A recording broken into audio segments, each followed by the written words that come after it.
Olá, meus amigos, tudo bem com vocês? Eu estou passando aqui no canal do Rodrigo Silva Arqueologia para fazer um comentário hoje sobre um artigo que foi publicado semana passada na revista Veja. O título é Censurado, uma nova idade das trevas, artigo de capa.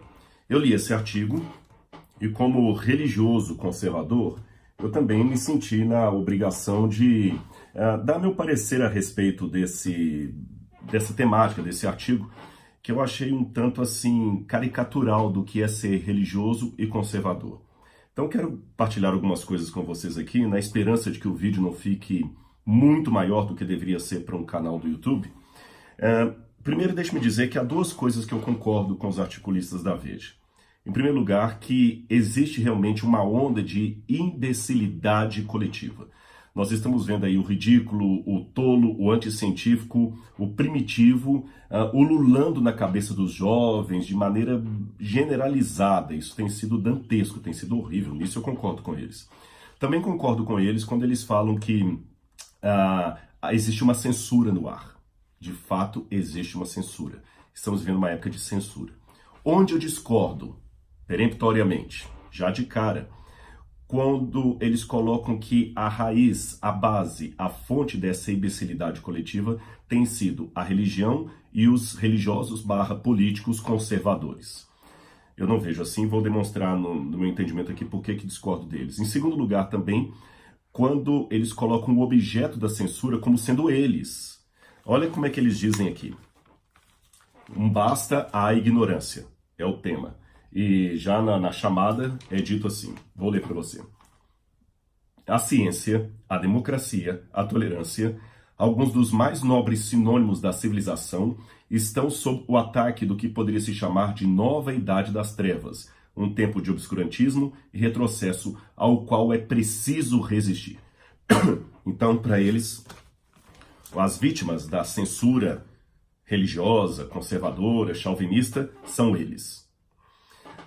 Outro erro básico que eu vejo no artigo é que eles polarizam a sociedade entre ciência, por um lado, os equilibrados, os iluminados, os cientistas, os livre-pensadores, diga-se de passagem, ateus, agnósticos dominando a maior parte desse grupo, e uns poucos religiosos de mente mais liberal, e no outro espectro você teria os religiosos conservadores, políticos conservadores e os seguidores da Bíblia, leitura literal da Bíblia, que estão trazendo de novo a população para a era das trevas.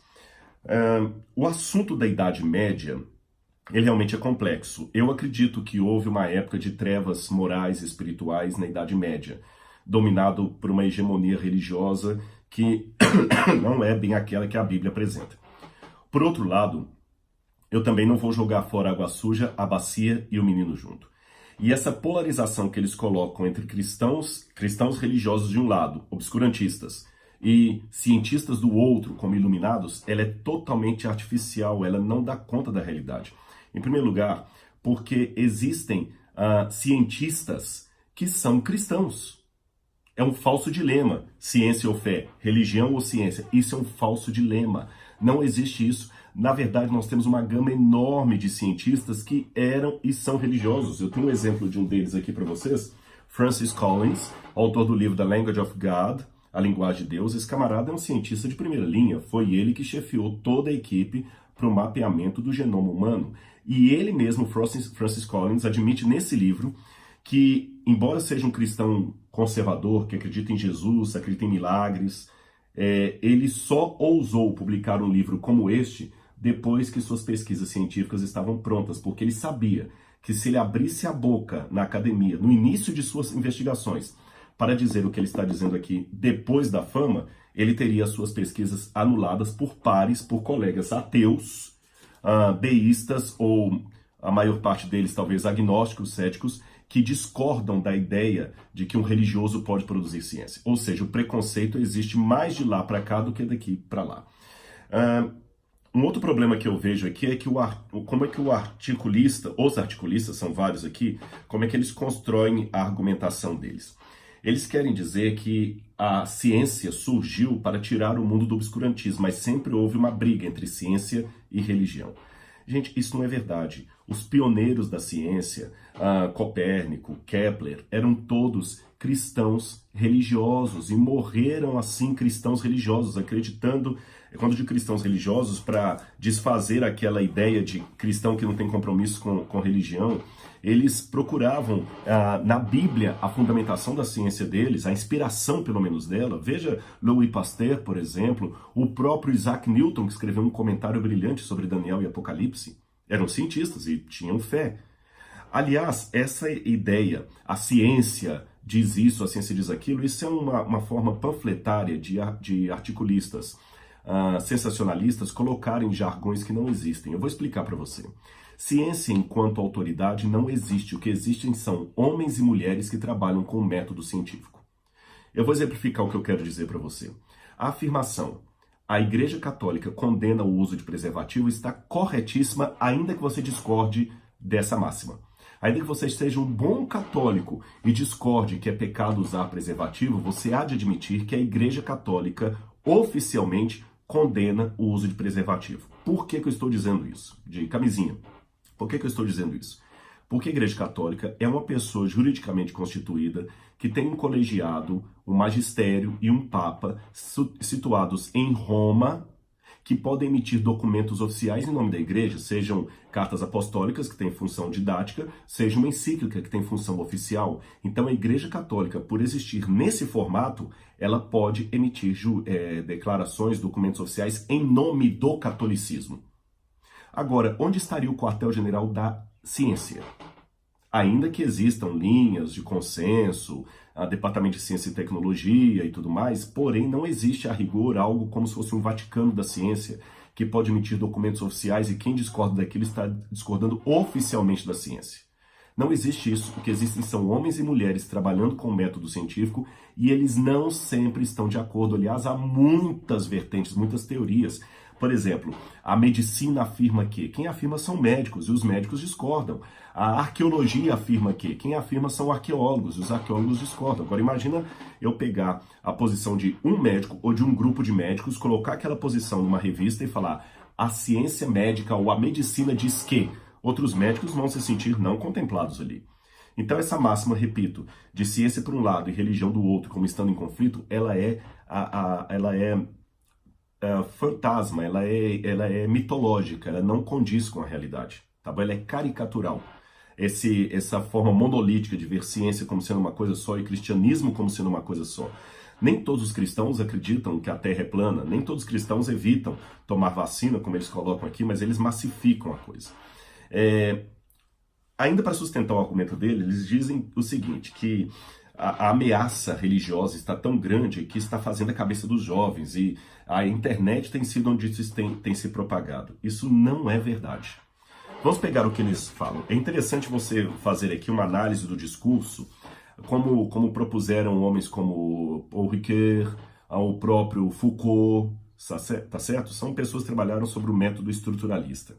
Eu não concordo com tudo do método estruturalista, mas existem coisas ali que eu pego na hora de ler um assunto, pega e transforma em equações a problemática que está sendo colocada, a argumentação do autor e os exemplos que ele dá se confirmam ou desmentem a premissa dele. É isso que eu fiz com esse artigo aqui da revista Veja e sugiro vocês a fazer isso também, isso é chamado leitura crítica. O argumento deles é que está tendo uma onda cada vez maior de massificação das populações a partir de temáticas religiosas que estão, por consequência, trazendo obscurantismo. Se isso fosse verdade, quem estaria na crista das leituras das mídias? Seriam cristãos conservadores ou ateus, agnósticos e deístas? Vou dar um exemplo para você. A revista cita esse autor israelense aqui, o Yuval Noah Harari. Eu já li os dois livros dele, o Homo Sapiens e o Homo Deus. Eu não li o terceiro, na verdade o Homo Deus também eu só li até aqui. Eu não terminei de ler o livro todo não, estou quase terminando. É um autor da linha liberal, e tem outro também que a revista não cita, mas eu vou fazer a propaganda aqui, olha.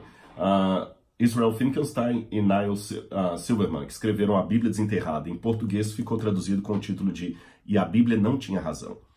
Pela premissa da revista Veja, se há uma massificação de temáticas religiosas e conservadoras, o livro que deveria estar no topo de vendas não eram esses. Era esse aqui, olha. O Ceticismo da Fé, que eu escrevi, porque eu sou conservador. Aí antes que alguém ironize, falando, você não tem a competência deles, não é esse o meu ponto aqui.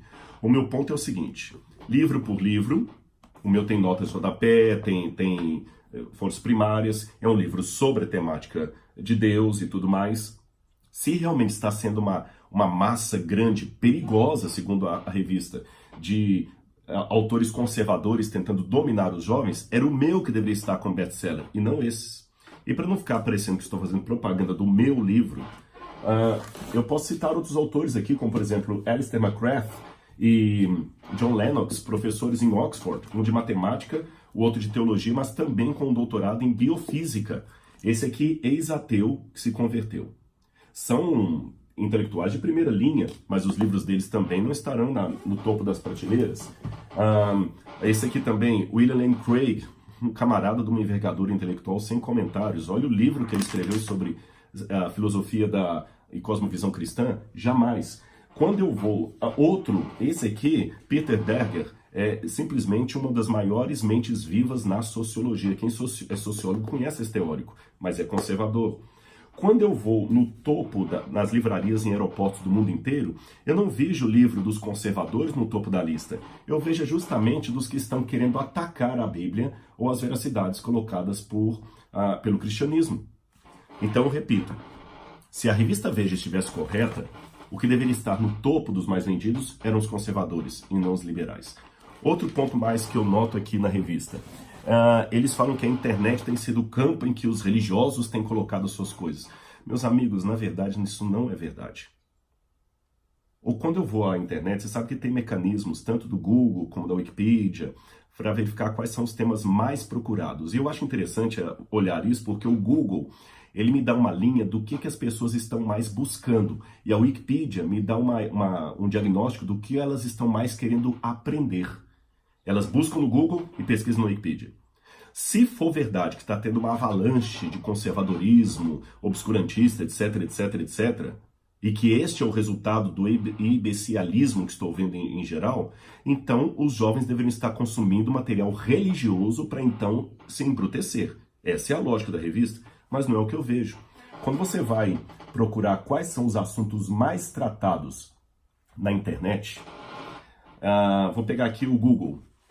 Em termos de mundo, em 2017, eu tenho aqui uma de 2017, o que mais foi procurado no mundo na internet foi Furacão Irma, em primeiro lugar. Em segundo lugar, iPhone 8, que era o que estava em lançamento lá. Depois o iPhone X. Depois, em quarto lugar, Matt Lauer. E em quinto lugar, Meghan Markle. É isso que está sendo procurado. Quando você vai em notícias globais, em primeiro lugar ficou o Furacão Irma de novo, em segundo lugar, Bitcoin, em terceiro lugar, Massacre de Las Vegas.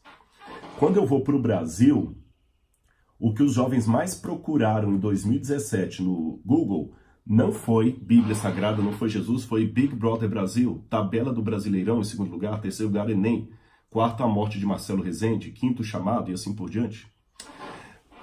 Veja bem, olha a lógica. O que os jovens estão consumindo? A internet me dá a resposta. Eles não estão consumindo Bíblia. Eles não estão consumindo valores nem temáticas religiosas. Eles estão consumindo besteira. Então, essa imbecilidade coletiva que eu estou analisando não é fruto de catequização de temáticas religiosas. Pelo contrário, é fruto de massificação de cultura inútil, que, aliás, esse é o grande problema do professor hoje.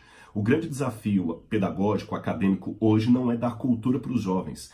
É tirar deles a cultura inútil que eles têm, porque eles chegam na sala doutrinados, PhDs, doutores, livres docentes em cultura inútil. Eles sabem tudo sobre futebol, sabem tudo sobre carnaval, tudo sobre samba, tudo sobre seriados de TV e sabem pouco ou nada sobre Bíblia e história do Brasil. Quer um exemplo? Faça uma prova relâmpago na sala de aula. Uma prova relâmpago. Peço os alunos na primeira prova, faça perguntas sobre Game of Thrones. Na segunda, sobre a Era Getúlio Vargas. E na terceira, sobre Bíblia Sagrada.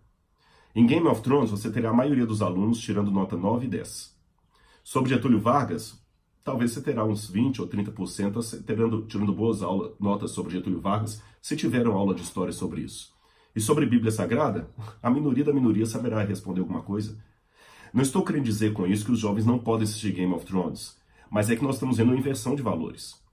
Eles estão com a mente ocupada demais de lixo e não está tendo tempo para coisas que prestam. E a mente do ser humano é como um iPhone. Se você fica tirando muita, ou um smartphone, qualquer telefone da Samsung, se você fica tirando muita fotografia com o seu celular, uma hora ele vai parar de fotografar. Por quê? Porque já não tem mais espaço na memória dele. Se você não guardar na memória na nuvem, você não terá espaço.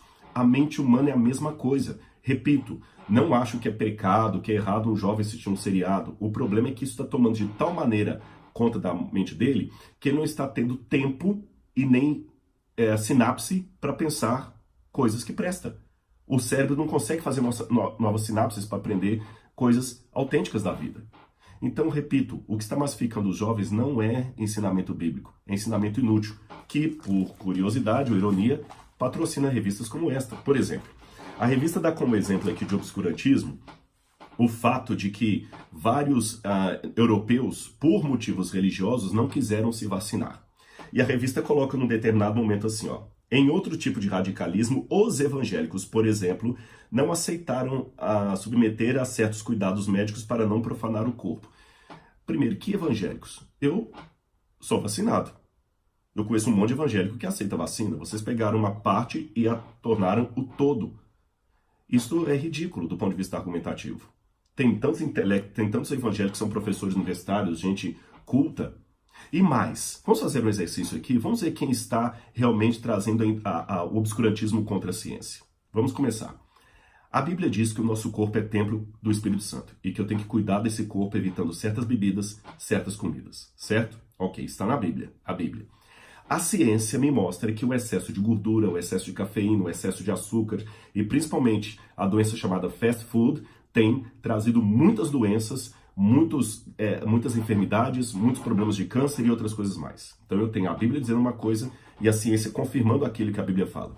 E eu tenho uma onda da indústria alimentícia, com toda a sua propaganda, sustentando revistas como esta, que estão ensinando para os jovens da universidade que ele tem que tomar Coca-Cola e não água, que ele tem que comer hambúrguer no fast food e não uma maçã, não uma fruta. Ande nos campos universitários das universidades públicas e procure ver quanta comida você tem ali que realmente presta e quanto açúcar, quanto papel, quanto plástico estão sendo consumidos. Agora, eu não vejo a mesma voracidade dos articulistas em escrever contra essa indústria alimentícia, dizendo que eles estão trazendo obscurantismo, eles estão voltando o homem à Idade Média, quando ele comia rato, porque não tinham que comer, porque eles estão ensinando hoje a comer carne que está lá processada há não sei quanto tempo, um excesso de açúcar que vai atrapalhar o corpo, contra tudo o que os cientistas têm dito a respeito desses alimentos. Quem está trazendo o obscurantismo? É a Bíblia que me manda prestar atenção no que os cientistas têm dito sobre os alimentos e cuidar do meu corpo, que é templo do Espírito Santo? Ou revistas como esta, que falam contra a Bíblia, dizem que a Bíblia é anticientífica e depois colocam uma propaganda lá, beba Coca-Cola.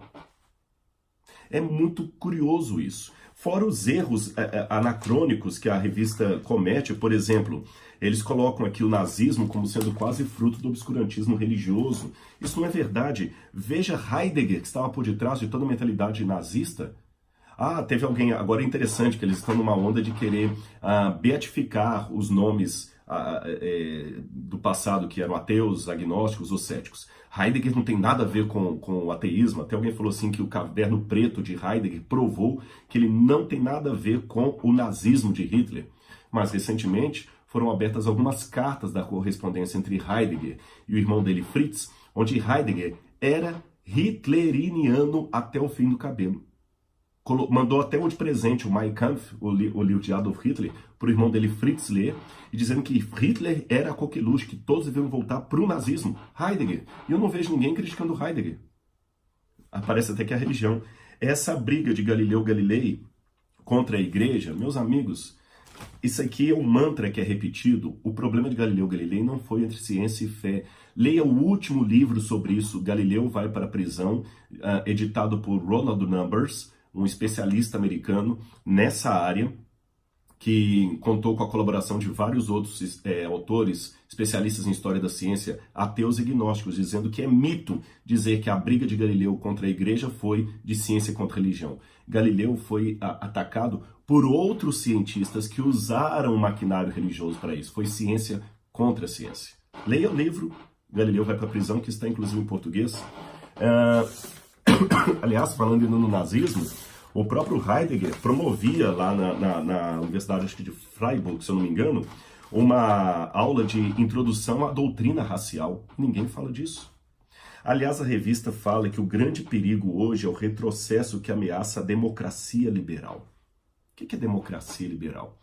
A democracia liberal ela começou, se eu não me engano, no século XVII, quando a Inglaterra trouxe o advento de uma nova política contra o absolutismo monárquico inglês.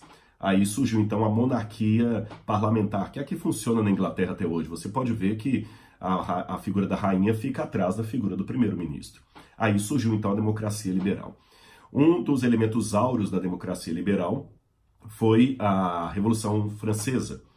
Só que não podemos esquecer que tudo que é conseguido na base do grito, do quebra-quebra, da violência, como foi a Revolução Francesa, e como estão sendo alguns discursos esquerdistas de hoje, tudo isso traz depois a intolerância à ditadura que eles combateram antes. Já dizia o falecido Paulo Freire da opressão, da equação entre opressor e oprimido. 2 pontos. O oprimido sempre tende a se tornar um opressor quando assume o poder. Fecho aspas, Paulo Freire. Ou seja, eu não estou aqui querendo colocar minha posição política, meu tema não é esse, se eu sou de direita, se eu sou de esquerda, mas eu tenho que advertir que existe uma intolerância em ambos os lados, que eu chamaria de esquerdopatas contra direitopatas. E ambos querem a coisa na base do grito, do berro. E quando eu vejo revistas de renome com situações, com palavras de ordem do tipo retrocesso ao qual precisamos resistir, eu acho isso muito perigoso, sabe? Eu acho isso muito perigoso. Porque polariza o discurso e cria uma certa semântica das palavras completamente estranha. Por exemplo, quando se fala de tolerância, e chamam os religiosos de intolerantes. Temos que ter tolerância, tolerância ao negro, tolerância ao homossexual, tolerância à mulher, tolerância. O que é tolerância? Tolerância, no sentido mais nítido da palavra, mais real, tolerância é eu não concordar com uma coisa, eu não gostar de uma coisa, por isso eu a tolero, eu a suporto. Porque se eu gosto e se eu bato palmas, já não é tolerância, é adesão. Mas isso que eu noto hoje, eles falam em tolerância, mas não querem tolerância. Eles querem conversão à ideia deles. Porque tolerar, eu repito, vá ao dicionário, tolerar significa não concordar, deixar bem claro que eu não concordo, que eu não gosto, eu simplesmente tolero. Porque se eu gosto e eu concordo, já não é tolerância, é adesão. Então hoje fazem muito discurso da tolerância, nos acusando de intolerantes, quando o que eles querem não é tolerância, é conversão à cartilha deles. Outra palavra que é muito mal falada, a palavra humanismo, estão contra o humanismo. Não confunda humanismo com humanitarianismo. O humanitarianismo, quem promoveu as maiores ações humanas foram os religiosos. Olha as Santas Casas de Misericórdia. Olha o trabalho que os espíritas fazem com o sopão em vários lugares. São religiosos que fazem os maiores trabalhos humanitários. Não são os ateus, são religiosos. Então, não confunda, porque a religião ela preza pela humanitariedade, o humanitarianismo. O humanismo é uma distorção disso, é querer colocar o ser humano no centro do poder, no centro da história, no centro da vida. E aí é que vem o problema, que cada ser humano acha que a agenda dele deve ser o tema de toda região, de toda reunião. E nos nossos discursos, o grande problema é que o coringa é sempre o outro. Na brincadeira, eu sempre quero ser o Batman. E aí acabamos criando, como fizeram os articulistas aqui da Veja, uma falácia do argumento do espantalho. Você transforma o seu inimigo num espantalho e aí fica fácil bater nele. Transforma o cristianismo em coisa ridícula, quando isso não é verdade. E para terminar, eu quero falar um pouquinho sobre censo, sabe? A palavra censo vem da antiga Império Romano. Census, o censor era aquele que andava resguardando os bons costumes da família, da moral e tudo mais. Com o tempo, censura passou a ser proibição de certas coisas. E hoje censura virou quase que condenação. Então hoje não pode ter censura. Meus amigos, essa questão aqui, que gerou o artigo, né, dos 2 rapazes se beijando, O problema aqui não é dois rapazes se beijando, é a erotização à qual estamos expondo as nossas crianças. Mas é aí que vem a bipolaridade do discurso dos liberais que eu estou vendo hoje. É porque, por um lado, eles detonam com qualquer ideia de pedofilia. Concordo com eles. Mas os mesmos que levantam uma campanha contra a pedofilia aplaudem uma cantora que está rebolando seminua para juvenis e adolescentes. Esquecem-se que expor a criança a um tipo de erotização precoce é, sim senhor, uma forma de pedofilia. Mas isso não é dito. Quem está massificando os jovens hoje com lixo é a mídia, é a publicidade, é a propaganda de filmes, por exemplo, olha o filme Velozes e Curiosos, Velozes e Furiosos. Os jovens conhecem mais a história de Jesus ou a trama de Velozes e Furiosos?